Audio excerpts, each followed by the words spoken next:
Vanished nights. I don't know when it started. Maybe months ago, maybe years. I only noticed it because of the exhaustion, this deep, bone-aching fatigue that no amount of sleep could fix. I would wake up every morning feeling like I had been running all night, like my body had been used for something I couldn't remember. At first, I blamed stress, then insomnia, then work. But the truth was worse than anything I could have imagined. I live alone in a small apartment in Chicago. Nothing special, just a one-bedroom place with thin walls and bad heating. My job is as ordinary as they come. I do tech support for a software company, answering calls from angry customers who don't know how to reset their routers. My life was predictable, almost boring, until I realized I was losing time. Every night, I would get ready for bed, watch something on Netflix, and then, the next thing I knew, it was morning. No dreams, no tossing and turning, just a black void, like someone had skipped ahead to the next scene of my life. The first real sign that something was wrong came on a Saturday. I had taken the weekend off, hoping to finally catch up on sleep, but when I woke up, my body ached in places that didn't make sense. My feet were sore, like I had been walking for miles. There was dirt under my fingernails, and my shirt smelled like sweat and cold air. I checked my phone, expecting some kind of clue, maybe a drunk text or a weird Google search, but nothing. Just a gap, 7 hours of nothing. I tried to brush it off. Sleepwalking, maybe. I had never done it before, but people develop strange habits under stress, right? I convinced myself it was a fluke, something my brain would fix on its own. But then it happened again. And again. Every single night, I would wake up feeling like I had run a marathon, with no memory of how or why. The real fear didn't set in until I decided to test it. I set up my phone on my nightstand, camera facing my bed. I figured if I was sleepwalking, I'd see it, laugh about it, and move on. But when I checked the footage the next morning, my stomach twisted into a knot so tight I thought I might throw up. At around 2 in the morning, my body sat up in bed.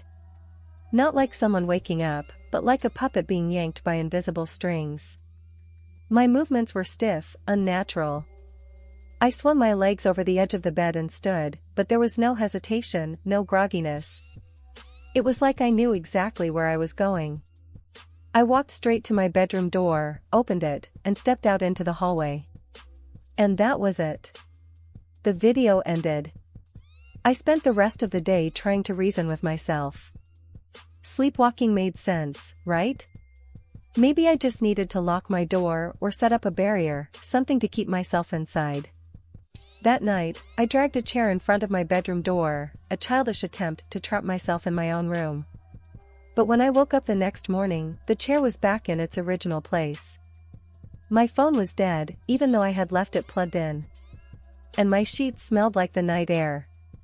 I bought a security camera the same day. A real one this time, with night vision and motion detection. If I was losing time, I was going to find out why. What I saw on that footage changed everything. The footage started like before. I lay in bed, motionless, breathing steadily. Then, at exactly 2:23 in the morning, my body moved. Not the slow, confused stirring of someone waking up, but an immediate, deliberate motion. My head lifted, my shoulders squared, and I swung my legs over the side of the bed in one smooth movement. I walked straight to the door, my pace unbroken, my posture unnaturally rigid. But this time, the camera didn't cut off. This time, I saw everything. I opened the door and stepped into the hallway. The dim glow from the streetlights cast long shadows on the floor, stretching my figure into something warped and wrong. I didn't hesitate. I didn't look around. I just walked. Out of my apartment. Down the hall. Out into the city. I watched, horrified, as my body exited the building, barefoot, wearing only the t-shirt and sweatpants I had gone to sleep in. The camera's night vision turned everything into a grainy, greenish nightmare. My face, God, my face, I looked blank, empty, like a mannequin moving without purpose. And then the time skipped. 1 hour. 2 hours. 3. At 5:14 in the morning, I returned. The door creaked open, and I stepped inside. My feet were dirty, the bottom of my sweatpants damp with something dark. But that wasn't the worst part. Right before I got back into bed, I turned to face the camera. And I smiled. Not a normal smile. Not a tired, absent-minded expression. This was something else. Something wrong. My lips stretched too wide, my teeth bared in a grin that was almost predatory.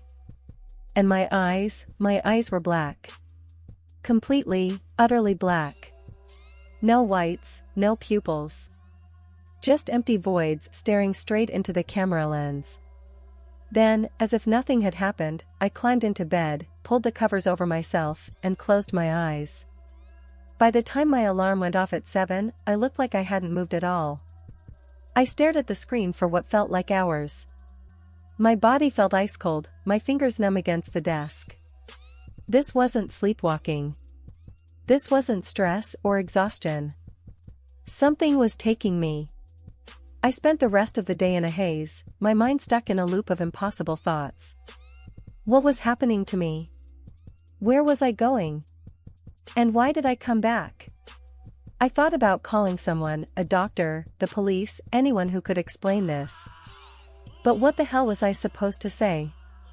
Hey, I think I might be possessed or abducted or some other kind of nightmare shit. By the time the sun started to set, I had made a decision. I wasn't going to sleep. I chugged coffee, blasted music in my headphones, did anything to keep myself awake. Midnight passed. 1 o'clock. 2. My body felt like it was shutting down, but I fought it. I kept my eyes open, refusing to let the blackness take me again. And then I blinked. Just once. And it was morning. I jolted upright, gasping like I had been drowning in my own sheets. My heart slammed against my ribs, my breath coming in sharp, ragged gulps. No. No, no, no. I had been awake.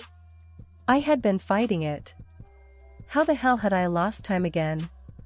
My hands shook as I grabbed my phone, my thumb fumbling to open the camera app.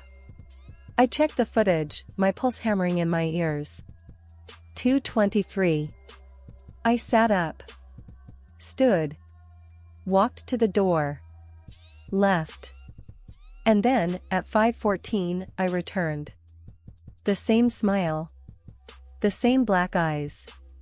I watched as my grinning reflection in the video did something new.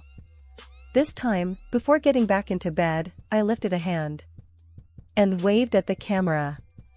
I threw the phone across the room. It hit the wall with a dull thud and slid to the floor, the screen still glowing. My whole body felt wrong, taut, exhausted, like my skin didn't fit right. Something was inside me. Something was taking me. And I had no idea how to stop it. The rest of the day passed in a blur of nausea and paranoia. My limbs felt weak, my skin too tight, like I was wearing a body that no longer belonged to me. Every time I glanced at a reflective surface, a window, a mirror, even my phone screen, I expected to see something wrong, something off, something watching me from behind my own eyes. But nothing changed. My face remained the same, pale, tired, stretched too thin by sleepless nights, and the heavy weight of fear pressing down on me like a stone. I didn't go to work. I didn't eat. I barely moved, except to pace the apartment, to press my fingers to my temples, to run my hands through my hair as if I could shake loose the thoughts burrowing into my skull like worms. The footage had broken something inside me. It had confirmed what I was already too afraid to admit: this wasn't a bad dream. This wasn't stress or exhaustion. This was real. And worse than that, it was getting bolder. That wave at the camera. That sickeningly wide, unnatural grin. It knew I was watching. It wanted me to see. At some point, the sun dipped low, dragging a darkening sky down with it. I watched the light fade through the blinds, my heart sinking with it, because I knew what came next. Another night. Another blackout. Another piece of myself slipping away into the void of time I could no longer control. I had to do something. I had to stop it. A plan began to take shape in my mind, desperate and flimsy, but the only thing I had left. If I couldn't stay awake, if I couldn't fight whatever was happening, then I needed to know where I was going. I needed to follow the trail my body took each night. And the only way to do that was to track myself. By 7, I had my phone set up with a location tracker. By 8, I had an extra camera positioned in the hallway outside my door, just in case the first one failed me again. By 9, I sat on the couch, my eyes burning, my body heavy with exhaustion, but my mind racing. And by 10, I was holding a kitchen knife in my shaking hands, because even if I didn't know what was happening to me, even if I had no idea what I was up against, some primal, animal part of my brain screamed that I needed to be ready to fight. The hours crawled by in agonizing slowness. I tried not to blink. Tried not to let my body relax.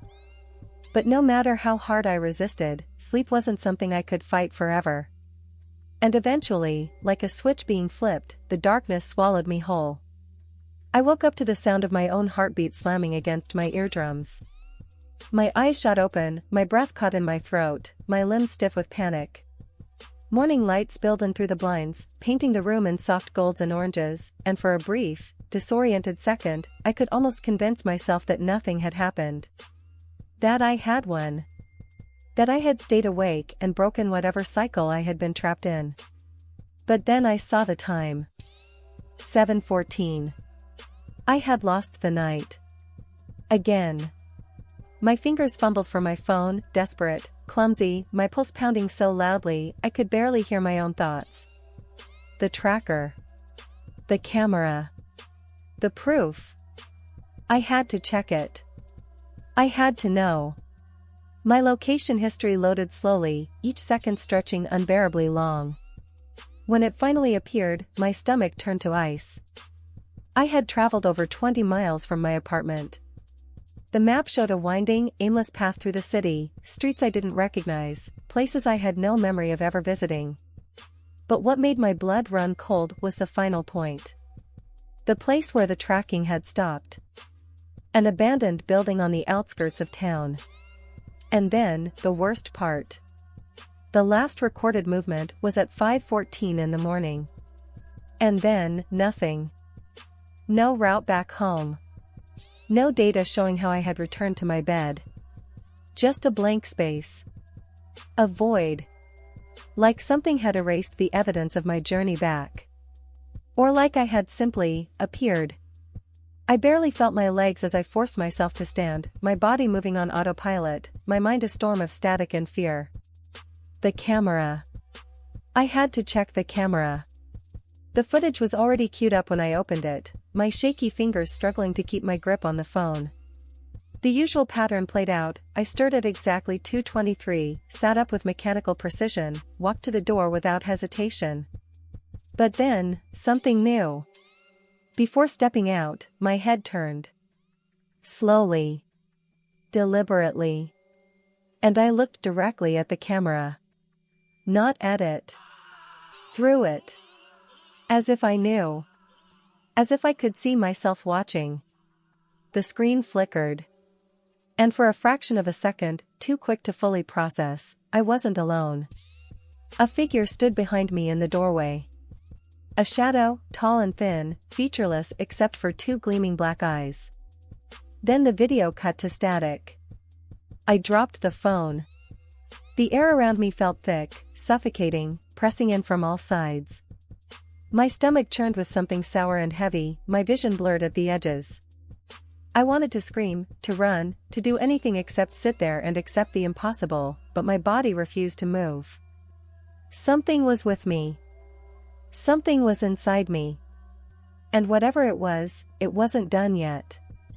I could feel it, coiling in the pit of my stomach, slithering through my veins like liquid shadow, something ancient, something hungry. My skin prickled with a cold sweat, but my body felt feverish, burning from the inside out. The air in my apartment had turned thick, stale, suffocating, as if the walls themselves were pressing in on me. My breath came in ragged gasps, but I couldn't shake the feeling that it wasn't just me breathing, that something else was inhaling with me, exhaling through me. I turned back to the phone, to the footage I had just watched, as if staring at it long enough would make it make sense. But it didn't. It never would. That thing, I was standing in the doorway, swaying slightly, staring directly into the camera with that grotesque grin, those soulless, blackened eyes. The way my body moved wasn't natural. It was too slow, too deliberate, as if I was being guided by something else, something that barely understood how a body was supposed to work. And then, there was the whisper. It was barely audible at first, a faint hum beneath the static of the video, but as I dragged the volume slider higher, the sound crept into focus. A voice. My voice. But it wasn't speaking in words. It was a dry, rasping sound, guttural, like someone trying to form speech with lungs full of dust. The longer I listened, the more it changed, distorting, overlapping, multiplying, until it sounded like a chorus of voices speaking over each other, whispering in unison. My mouth went dry. My throat clenched. I couldn't understand the words, but I knew they weren't meant for me. My stomach twisted violently, and I bolted for the bathroom, barely making it to the sink before I retched up a thick, inky substance that splattered against the porcelain. It wasn't vomit. It was wrong. It shimmered, like oil, but when it touched the sink, it moved. It slithered down the drain like it was alive. A choked sob ripped from my throat. I staggered back, gripping the edges of the sink for support, but my vision swam. My reflection in the mirror looked wrong, too pale, too gaunt. My pupils were wide, too wide. For a split second, they looked like holes. Black, endless holes. I squeezed my eyes shut. I needed air. I needed to think. I needed out. Stumbling back into my bedroom, I grabbed my keys, my jacket, anything that would get me out of this goddamn apartment. But just as I reached for the door handle, my phone buzzed violently in my pocket. A notification. I pulled it out, hands shaking. It was from my security app. Motion detected. But I was standing right here. With my pulse hammering in my throat, I tapped the notification. The live feed from my bedroom camera flickered to life. The screen went black for a second. Then, grainy, distorted footage came into focus. Someone was standing in my bedroom. No. I was standing in my bedroom. And I was smiling at the camera. But this time, I raised a hand. And I waved. My body locked up. I wanted to run, but my legs wouldn't move. I wanted to scream, but no sound came out. I could only watch as my other self tilted its head slightly, as if listening to something I couldn't hear. Then it reached into its pocket and pulled out a phone. My phone. The screen on my phone in real life lit up. Incoming call, unknown number. I nearly dropped it. My trembling thumb hovered over the screen, pulse roaring in my ears. Every instinct in my body screamed at me not to answer. But I did. The line clicked. Silence. Then, breathing. Deep, slow, wet breaths. And then a voice. My own voice. Don't look away. I gasped, barely registering the movement on the live feed. My doppelganger had taken a step forward. Toward the camera. Toward me. Then, just as its lips parted as if to speak again, the feed cut out. My phone screen went black. And behind me, a floorboard creaked. A cold wave of terror crashed over me, locking my muscles in place. I couldn't turn around. I couldn't breathe. My body was frozen in that awful, excruciating moment, heart pounding, skin prickling, ears straining to hear anything beyond the suffocating silence that followed that single creak of wood. I wanted to believe it was nothing. Just the old apartment settling. Just my own paranoia. But I knew better. I felt it. There was something behind me. Every nerve in my body screamed at me to move, to run, to do something, but all I could do was squeeze my phone so tightly my fingers ached.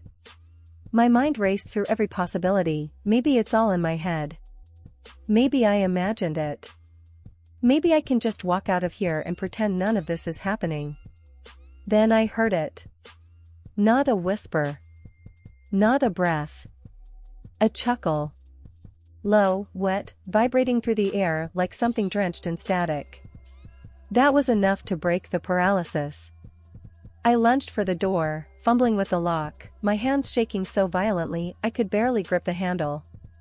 The door wouldn't budge. I yanked harder. Still nothing. No, no, no, no. The chuckle turned into a rasping breath. Right behind me. I twisted around. Nothing. The room was empty. My bed, my dresser, the open closet door, I scanned every shadow, every corner, but I was alone. Except I wasn't. My reflection in the hallway mirror was still turned toward the door. I was facing the mirror. But the me inside it was still looking at the door I had just tried to open. I took a step back, my breath coming in shallow, panicked gasps. My reflection didn't move. It stood there, frozen, a slight tremor to its fingers, as if suppressing some impossible force. Then, in one horrible, jerking motion, it snapped its head toward me. I stumbled backward, slamming into the wall. My reflection was grinning, white and unnatural, lips stretched too far over teeth that weren't quite right. Its eyes were black. Pure black. And then, it spoke. "It's almost time." The voice didn't come from the mirror. It came from inside my head. The world tilted. My vision blurred, the edges of reality flickering, distorting. The room pulsed like a dying heartbeat, walls closing in, my own reflection warping and shifting, something slithering beneath its skin like insects crawling just beneath the surface. I clutched my head, squeezing my eyes shut. Make it stop, make it stop, make it stop. And then... nothing. Silence. When I opened my eyes, the mirror was empty. No reflection. Just a hollow, black void where I should have been. And in that void, something moved. Something stepped forward. I didn't wait to see what it was. I turned, my fingers finally finding the lock, twisting, yanking the door open so hard it nearly tore off the hinges. I bolted. The hallway outside was impossibly dark, but I didn't care. I sprinted toward the stairwell, my breath ragged, the air thick and heavy like I was running through tar. I didn't look back. I wouldn't look back. If I looked back, I knew, it would be right there, waiting. By the time I reached the street, I was shaking so badly I could barely stand. The cold air hit me like a slap, sharp and brutal, but it was real. I was out. I was out. But something was wrong. The city felt off. The streetlights flickered, casting long, unnatural shadows that twisted and bent in ways they shouldn't. The buildings loomed taller, their windows too dark, too empty. No cars. No people. No sound. The world was wrong. And then, in the distance, a figure. Standing at the far end of the street, barely illuminated by the dim glow of a flickering street lamp. I knew that posture. That stance. It was me. And as I watched, frozen in place, my other self slowly raised a hand. And waved. Then, the street lights cut out. And the world went black. Not yet. The darkness swallowed everything. No shapes, no outlines, just pure, suffocating black, thick as ink and humming with a strange, electric pressure. I stood there, blind and trembling, trying to force my breath to slow, but the air felt wrong in my lungs, like I was inhaling something that wasn't meant to be breathed. And then, a sound. Soft at first. Barely audible. Tap. Tap. Tap. Footsteps. I didn't know which direction they were coming from. The sound seemed to come from everywhere, echoing in the void, multiplying. A rhythmic, deliberate tapping, slow and patient, circling me in the unseen dark. Then, closer. Tap. Right behind me. I spun around, reaching out blindly, fingers grasping at empty air, but the footsteps kept moving, shifting, darting just beyond reach, like something playing with me. Then a whisper, curling through the void. Come back. My breath caught in my throat. It wasn't just a whisper. It was my own voice. Something moved. Not footsteps this time. Something closer. Something wet. A slick, sliding sound, as if something was unfurling itself from the shadows.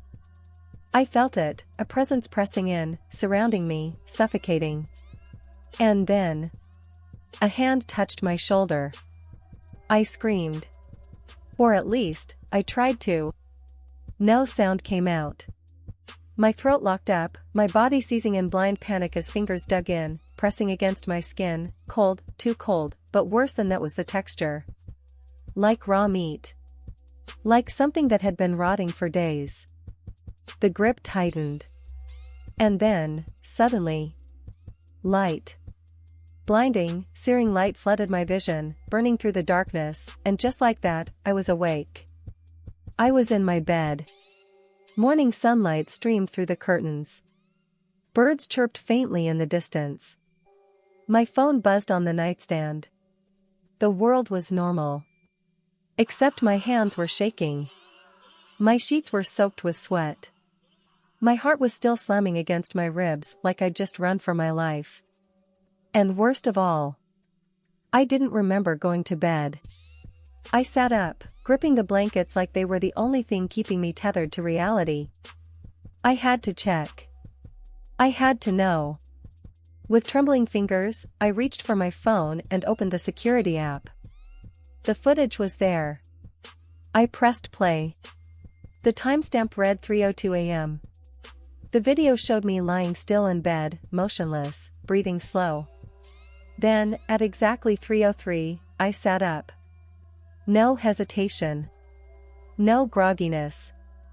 Just a slow, mechanical motion, like a puppet being lifted by invisible strings. I swung my legs over the side of the bed. Stood up. Walked to the door. But before I left, I turned.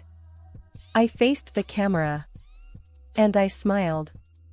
A wide, stretched, unnatural grin that split my face too far, revealing teeth that weren't mine. My eyes. Completely black. The video ended. My stomach twisted into a tight, icy knot. I didn't want to know where I went. I didn't want to know what I did. But the worst part? I could still feel that hand on my shoulder. And somehow, deep in my bones, I knew. It wasn't over yet.